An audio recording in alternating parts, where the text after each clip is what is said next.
Masih bersama kami di Redaksi Pagi pemirsa, setelah seharian penuh memaksa otak untuk menyerap pelajaran di sekolah, tidak jarang membuat anak-anak melakukan berbagai aktivitas hiburan untuk menenangkan kembali otak mereka. Ya, namun nih tepatkah hiburan yang dilakukan oleh mereka sehingga tidak menyebabkan anak-anak ini malah jadi malas untuk kembali belajar?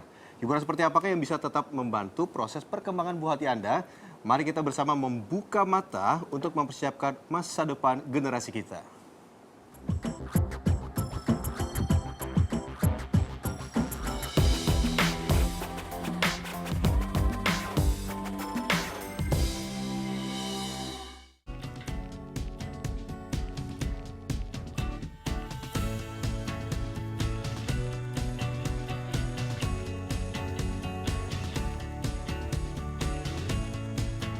Di masa pertumbuhan, proses perkembangan kecerdasan dan pembelajaran mental anak berjalan beriringan. Dipenuhi rasa penasaran, berbagai aktivitas mereka lakukan untuk mendukung proses tumbuh kembangnya. Itulah sebabnya, masa anak-anak adalah masa yang tepat untuk menyerap segala macam pengetahuan. Seperti orang dewasa ya, seperti layaknya orang dewasa kalau habis bekerja tentu otaknya lelah, fisiknya lelah. Anak-anak pun demikian sepulang sekolah ketika mereka belajar di sekolah tentu kan fisiknya, otaknya dipakai dalam proses belajar tadi di sekolah. Tentu ketika pulang dia ingin mendapatkan satu momen yang dia bisa rileks.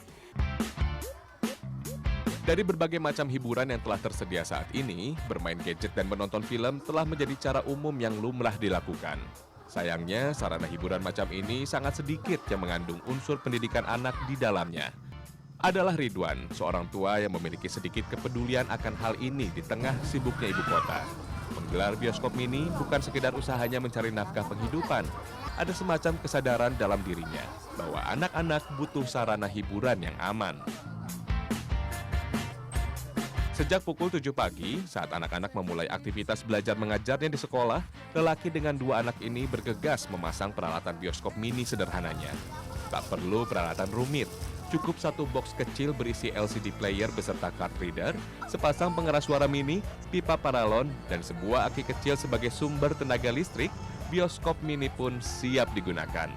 Anak-anak dapat melihat tayangan bioskop ini dengan cara mengintip dua lubang di salah satu sisi kotaknya.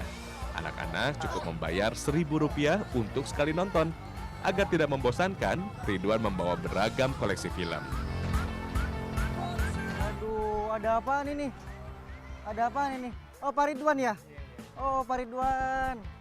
Faisal. Apa yang bisa didapatkan oleh anak-anak dengan hiburan seperti ini, Pak? Oh, anak-anak tuh milihnya lain-lain sih. Itu jadi ada yang film horor paling seneng, ada Horor paling senang anak-anak ya? luar biasa. Ini unsur mendidiknya di mana, Pak? Ya untuk mendidik kan ya namanya anak durhaka kan mendidik. Sini masuk Islam juga mendidik. Jadi penasaran, seperti apa sensasi mengintip film dalam bioskop mini?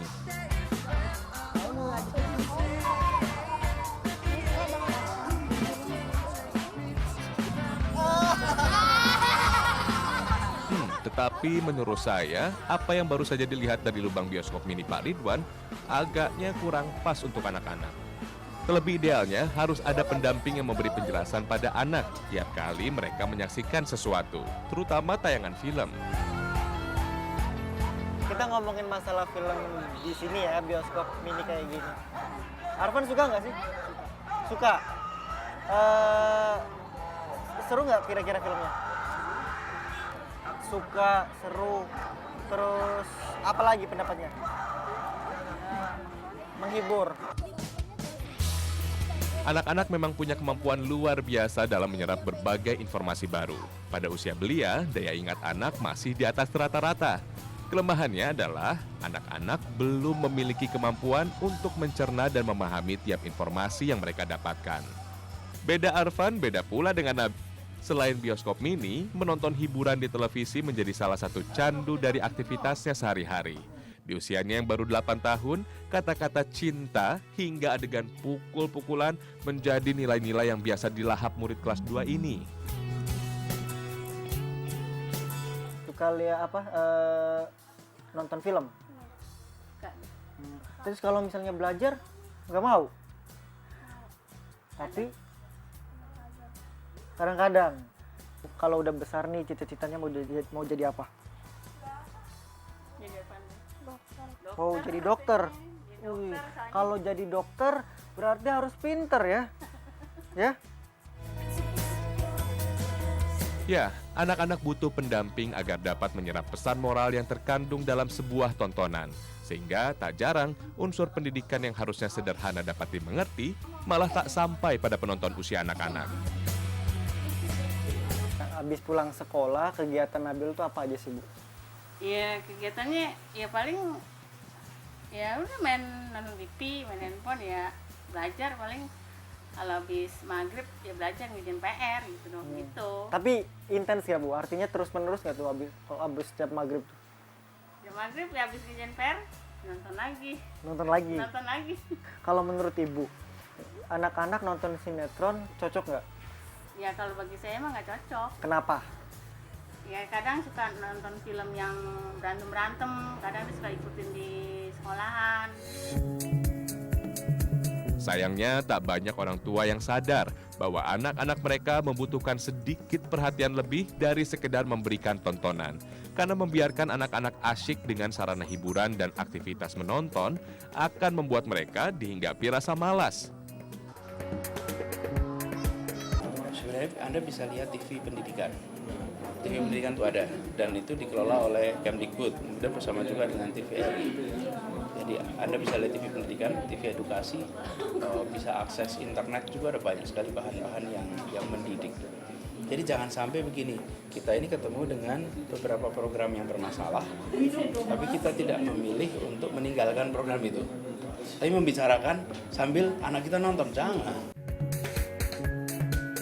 Saat sebagian orang terkesan abai terhadap pertumbuhan pendidikan anak, Bemoskop hadir dengan inovasi dan tujuan yang luhur.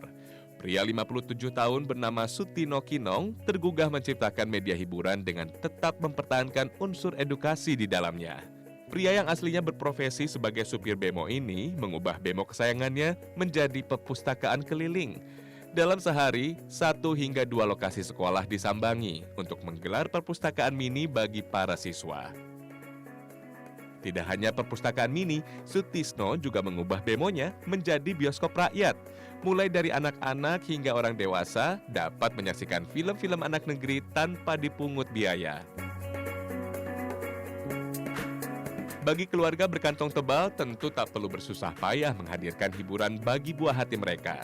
Dengan merogoh uang Rp100.000, keluarga-keluarga yang cukup mapan bisa membawa anak-anak mereka menyaksikan film-film yang mengandung unsur pendidikan dan berbagai permainan yang melatih daya konsentrasi. Dalam sebuah ruang bioskop yang didesain khusus untuk anak, berbagai permainan dengan standar keamanan disiapkan sebelum film yang akan ditonton diputar. Mereka yang tidak memiliki akses ke sarana hiburan anak semacam ini, jangan berkecil hati karena mengajak anak beraktivitas di luar rumah masih menjadi pilihan yang lebih baik ketimbang membawa mereka ke dalam ruang-ruang tertutup dan minim interaksi. Lingkungan adalah sarana hiburan dan bekal pembelajaran terbaik setelah pendidikan formalnya di sekolah.